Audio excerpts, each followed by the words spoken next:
Hey y'all, welcome back to my channel. I am going to be going over some more jewelry in this one, so I hope you're ready. Let's get started. I will start this one off with noting yet again that I have very basic jewelry knowledge.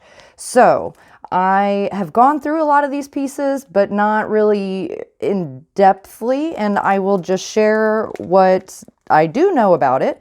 And then I do have a collector's reference book on costume jewelry, and they have some information on like Miriam, Haskell, and Coro, which I showed a couple pieces of in the last video. And I thought we could go over that here shortly as well, just to kind of, I don't know, give everybody a little bit of info. So let's start with our first item.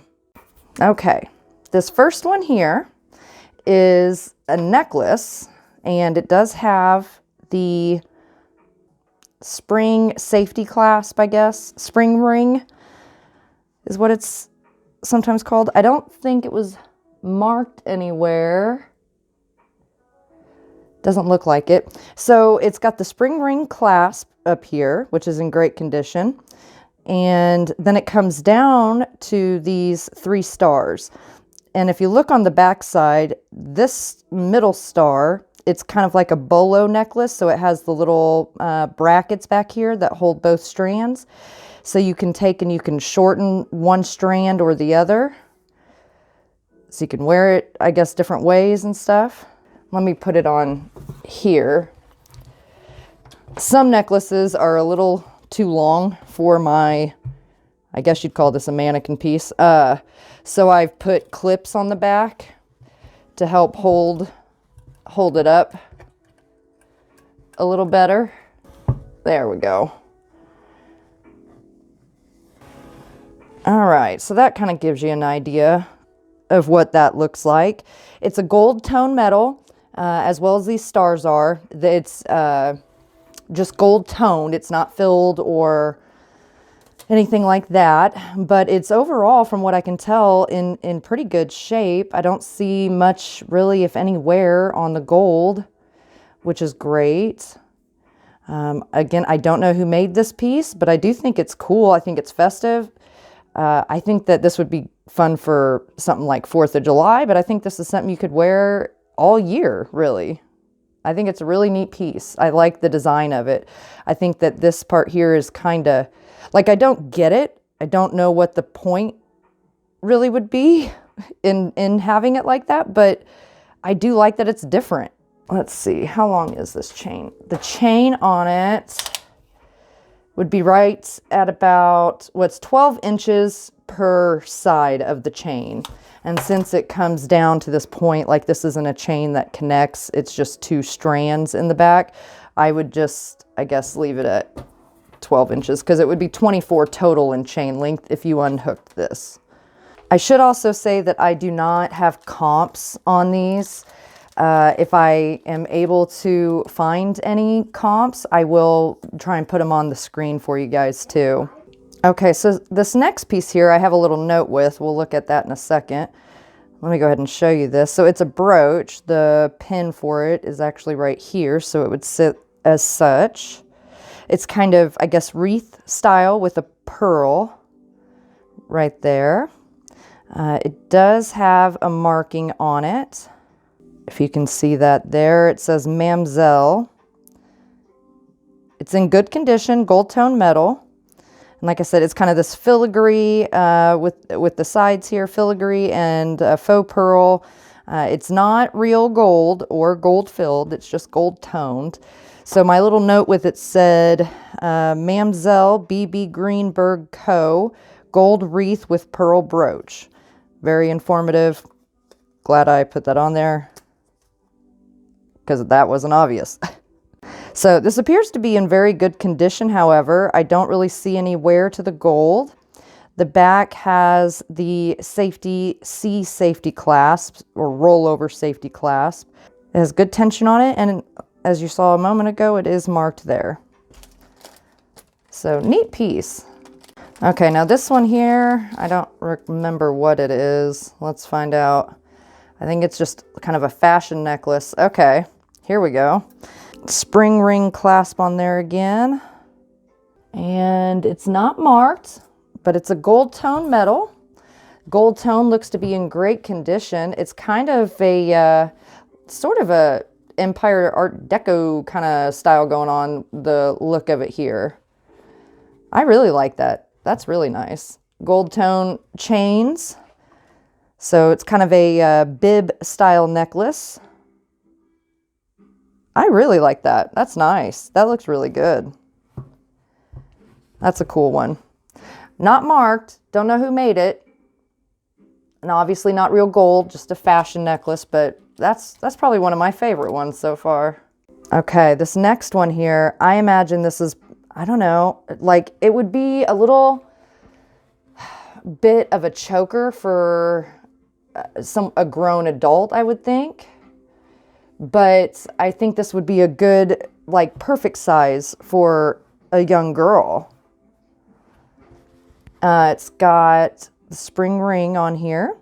No marks, no designer name or anything, but it's got these cool little sort of diamond shaped, toroidal shaped Aurora Borealis rhinestones on here, and then it comes down to this little drop.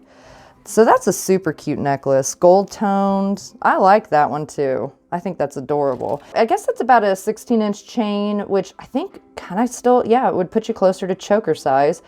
So with like a 1/2-inch drop on that little jewel down here. So super cute. And I like those kind of rhinestones and stuff because you can make this go with, like, you know, any outfit, any color and stuff. You're not limited to just blue or green or whatever, you know. All right, this next bag, Raphaelian. I'm sorry if I'm not saying that right, but I believe that's the designer's name. So I have 2 of these pendants. One is on a chain and the other is not. They are bicentennial pieces, gold toned metal, and each are marked. Let's grab this one here. Each are marked on the base down here. There you can kind of see the marking on there. Raphaelian is the name. So it's got, you know, red, white, and blue enamel on here, gold toned, really cute, neat pieces. Would be great for 4th of July. This one on this gold toned chain here, it is sort of a braided, almost double chained. I'm not sure what that is exactly called, but I'm sure that there is a name for this style of chain. I don't personally know what it is, however. So you got a nice spring ring clasp on here that still works. Really cool. All right, so this next one here, I'm not sure. It's marked Kim.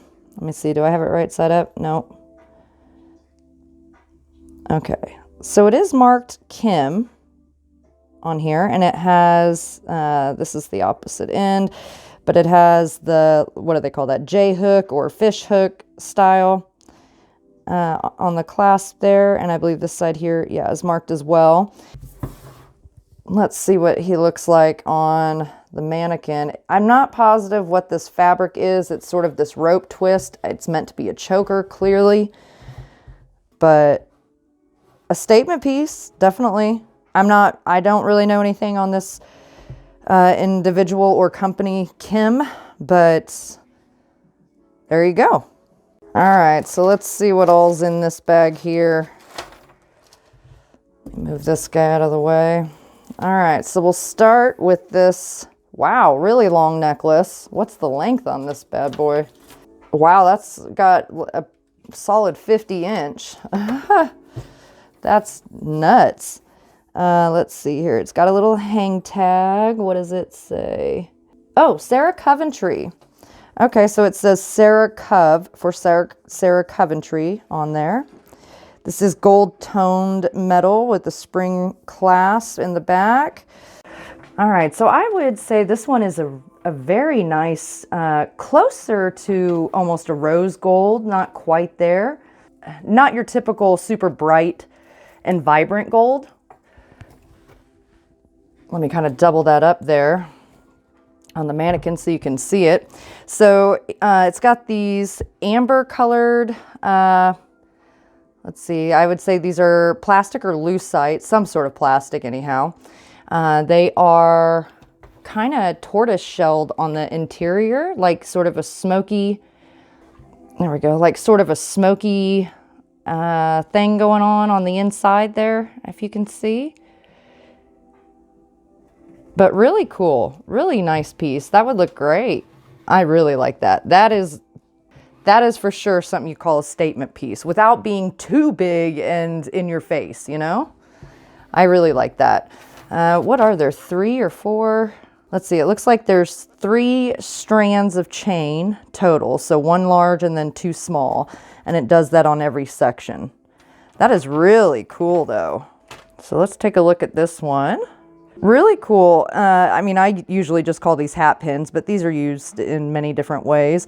So it's got this nice faux pearl cabochon style with this nice gold tone on here too. Let's see, I'd say that's probably 3.5 inches long.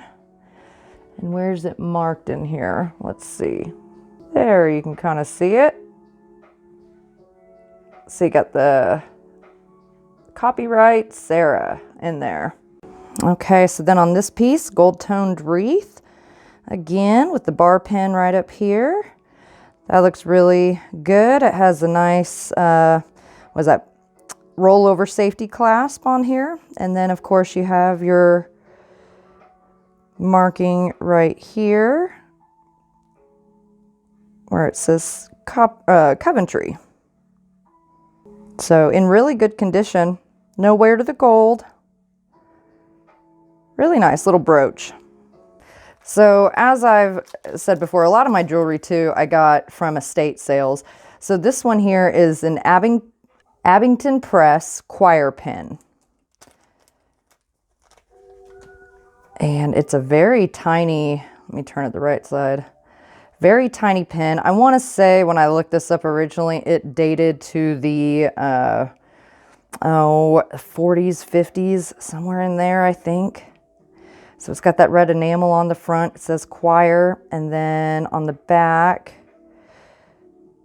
you've got Abington Press on there, made in USA. Has kind of the older style. Maybe it was older than that, but I thought it was the 40s or 50s. It might have been a little bit earlier, but old style. Still has good tension. No wear to the gold. I mean, it's in pristine condition. Super neat little piece. Very tiny, maybe at best a 1/4 inch long. These kinds of pieces I normally wouldn't just purchase by itself. It had come in a lot. To me, these pieces are sort of almost on the level of personalized, because this pin is only going to mean something to so many people. Now it does say choir. It doesn't have to be somebody who remembers specifically what this exact pin was used for or what organization it was associated with or whatever. But, you know, if you're a choir person, anybody in choir could certainly use such a pin. But it still, to me, does limit you a little bit down on, you know, potential buyers. So let's take a look at this one. 1928, I think, is the company on here. So let's see. Let's take a look here. Here is the pendant. Very nice gold tone with a transfer print or decal of a rose there. Really nice. Here's the back. Really cool. Nice filigree back on it. Let's see. This is supposed to go this way. And so there's the connecting piece. Gold tone chain. And yeah, and there's the hang tag for 1928. And it has, let's see, the barrel clasp, I think is what this is called. So it screws together this little barrel piece here. So it is a contemporary necklace intended to replicate a more Victorian style. But hey, I mean, it looks great. And the gold on it looks great. I don't really see any wear to it. No damage. So I think it's a cool decorative piece. Statement necklace for sure. All right, this next one is a Forstner, 1/20th, 12 karat gold filled, choker style necklace. And let's pull this up here. So we open that part up. This guy comes off. Looks really good. Let's see, and there is a mark on here. Forstner, and then it gives you the 1/20th 12 karat gold filled right there. Let's hook this back together. So it's a nice sort of banded piece. Whoops. Do I have it twisted? There we go. All right. Choker again, like I said. Kind of hard to see the design on it too much, but there you are. Really cool piece. No wear to the gold. It looks like it's in really good condition. I like that. I'm not one for chokers personally, but I do think that looks really nice. So here's a pair of earrings. Let's see. They are 14 karat gold filled wire on the back. So that would be the stud part here that would actually go through the ear. And let's see, no markings on the pushback, or the butterfly pushback is what these little guys here are called. Butterfly for the obvious reason, kind of resembles a butterfly. I don't see any markings on the earring itself, but cute set. So they are gold toned metal up here, and I kind of like this little design here. And it comes down to these, I'm not sure if this one, the gold ones might be plastic, and then it's red wood beads here. But nice little dangle earrings. Have both the butterfly pushbacks to them. All right, now this set here, little zippers. And these parts are movable. They do dangle. And they come to a stud on the back, and they have their original little, those little rubber pushbacks. They're gold toned. There's no designer name on it. The front of this just says these are made in Korea. And then the front just says fashion earrings, just right there. Now you know. Kind of cool. I don't know why. It takes me back to the 80s immediately. I feel like that, like wearing zippers as jewelry and stuff was an 80s into the 90s sort of thing. All right, so next we have this set of earrings, and I don't want to lose them, so I'll show you kind of one at a time. They're both in the same condition and everything, which is very, very good. Prong set. I'm not positive at the moment if these are simulated opals. I mean, I can tell there's some like glue down here, and it makes me feel like that at the base of it, what's reflecting back is probably the foil backing, so that makes me think they are simulated. It's a gold toned metal stud earring, simulated or not. They're stinking adorable. And they do have their original barrel backs on here. Not marked, no designer name or anything, just a cute little stud prong set. I think simulated opal. I'll look a little further on them, but based on that kind of residue from a little glue on there, it kind of makes me think they're foil backed. This set here, it may have a little bit of age to it. It looks like there's some clear rhinestones set in the centers there, dangle earrings, pierced ears, gold toned. It's kind of I'm not sure if this is due to age toning on it or if it's antiqued gold, meant to look that way, because the design of these is similar to what you would see more in the Nouveau section, Art Nouveau, Victorian, sort of in that era. But I don't know, for some reason I just don't think that they're quite that old, but let me know if you think differently. All right, this next one is another super long one. It is about a 60-inch chain, 58, 59 inches. So it is marked on here with Freilich or Freilich. Freilich? I'm not sure how you pronounce it, but it is marked. And then it has the spring ring clasp, gold tone sort of paperclip style chain. And then it comes to these fashion simulated pearls there. And then you come down to the next one, and now you've got 2 on that section, and then it goes back to 1. And wow, I mean, that's a necklace, guys. Yowza. Let's see if we can get him on the mannequin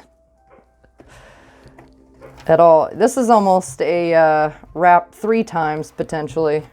Close to it. Anyway, there, now you can kind of see him a little better.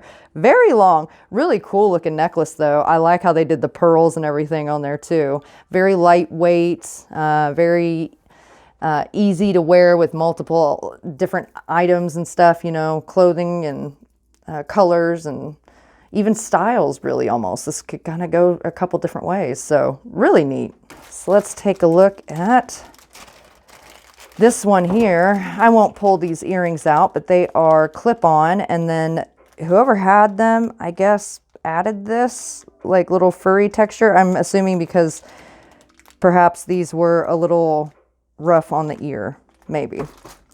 But let's pull out the chain and pendant. So this is the same as the earrings. They match. Hand done, hand sewn little rose, gold filigree. What's neat is it has this mirror on the back. So super cool. Where's the clasp on here? Here we go.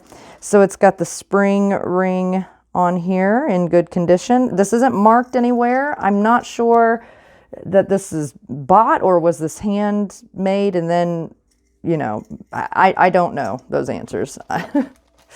But I think it's really neat. And I love that there's the mirror on the back of there. That's cool. All right, guys, last one for this video. This is a Miriam Haskell piece, sort of choker style here. You got like the center beads. These are not plastic. Those almost feel real, like stone of some sort. And then it's got these little chains on it here, which are beaded. I shouldn't say chains. It has these beaded links here. And then it has the hang tag for Miriam Haskell, and then patent number on here as well. I can't remember what these ones are called, these little latch hinges, but this basically opens up right there. That part goes down and you can pull it out, and then you just pull this towards this way and it pulls that latch back up. Oh, and it is marked with her name on the other side of the patent number. So nice, cute little vintage piece. I don't exactly know when this one would date to. It makes me think 80s, but 80s-ish. But I really like it. I like the colors in it, like sort of these copper tone beads and stuff. Very, very pretty. Very pretty piece. Very nice.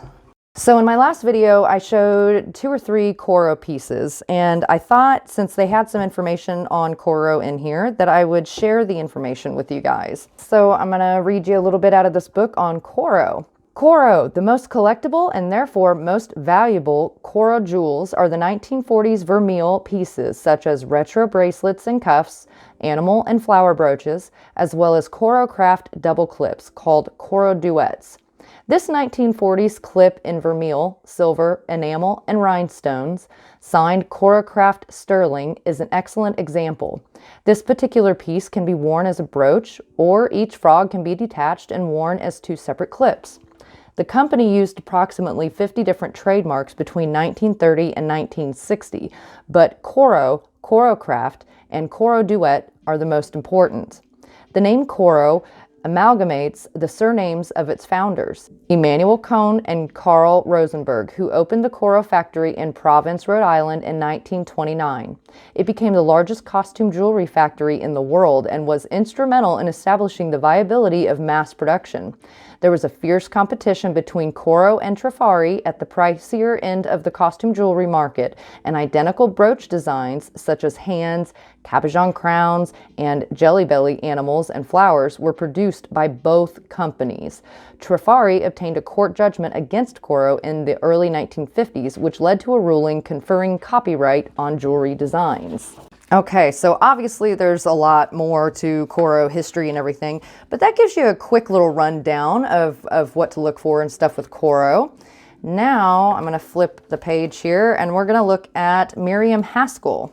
Miriam Haskell made some of the most beautiful, collectible, and valuable of all American costume jewelry, but despite her fame, both today and in her own time, frustratingly little is known about her life.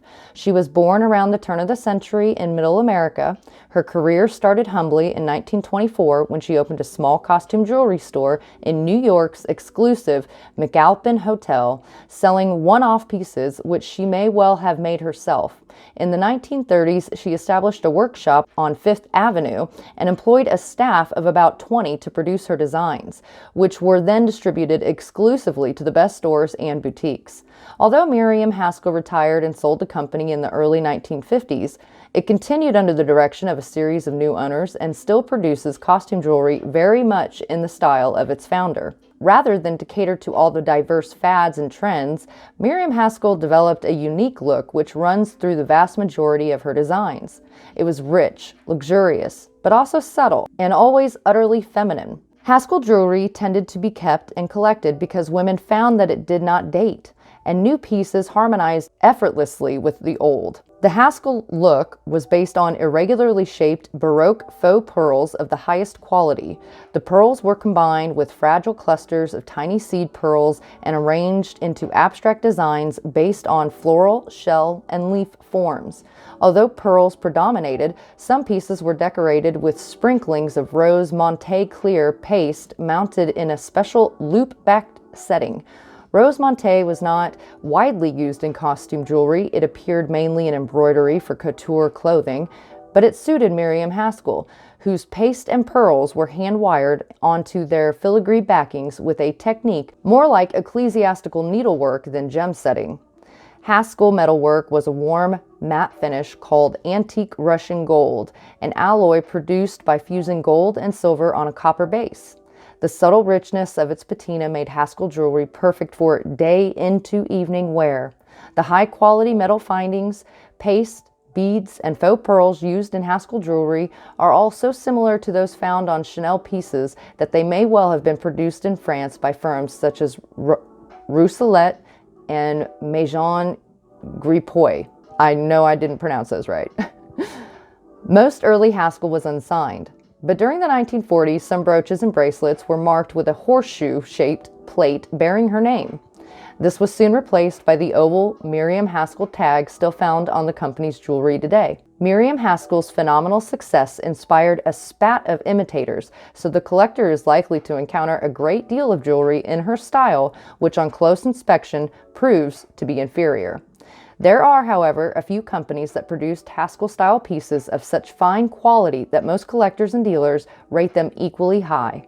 Signatures to watch out for are Robert, DeMario, Hagler, DeMario Hagler, and Original by Robert. All right, and again, that's not probably the end-all be-all on the history of Miriam Haskell, but I think it's a good synopsis of kind of what to look for, certain little clues and everything. And then also, like it starts out telling you, there's not a whole lot really known about her life in itself. So, but she did beautiful work, very well-known name in jewelry, costume jewelry and everything. So really cool, really neat information. And I love that it gave you the additional signatures to look for that are done in Miriam Haskell style. However, not Miriam Haskell, but they're rated by collectors and dealers to be of equal quality, which is amazing. So definitely look out for those. Robert, DeMario Hagler, and Original by Robert. Keep an eye out for them. All right, guys, I think that is it for this video. I want to thank everybody that came to my sale last Saturday. Kyle and I had a great time. Hope we can do it all again this Saturday. That is when my next sale is, this coming Saturday. It'll be at 7 o'clock. I hope to see all you guys there. I will have this video put out hopefully tonight. Today's Monday, so hopefully tonight for you guys. And I'll keep working on doing jewelry. I thought I would do one small video, again, dedicated mostly to jewelry, but there's a lot of jewelry to go through, guys. It is going to take a while. So bear with me, and I will try to just do a little bit, maybe in each video, so that we can work our way through it. And if there's anything you ever see that you have information on or you're interested in, let me know, certainly, absolutely. If you haven't already, please go check out my eBay and Niknax store, as well as my Whatnot shop. You can go ahead and look through, I think, everything that should be available. I might add a little more to it through the week, but what should be available this coming Saturday will be listed in there. So yeah, that's it for now, guys, and I will catch you on the next one.